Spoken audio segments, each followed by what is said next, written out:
তো দুপুরে খাওয়াতে ছিল বিরিয়ানি, চিকেন চাপ, স্যালাড আর অবশ্যই লাস্ট পাতে দই, মিষ্টি, পাঁপড়।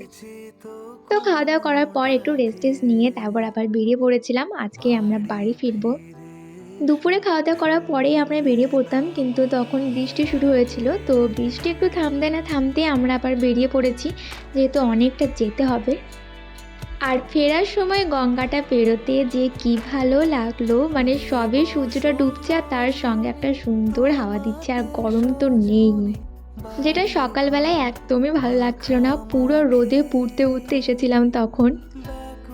আর আসার সময় না খুব তাড়াতাড়ি পার হয়ে গেছিলো নদীটা, যেটা যাবার সময় অনেকটা টাইম নিয়ে পার হচ্ছিল, যার জন্য আমরাও অনেকটা সময় থাকতে পেরেছিলাম। আর তোমরাও ভিডিওগুলো দেখলে বুঝতেই পারবে যে এই সময় কতটা সুন্দর লাগছিল চারিদিকটা। তো চলো দেখা হচ্ছে নেক্সট ব্লগে। বাই।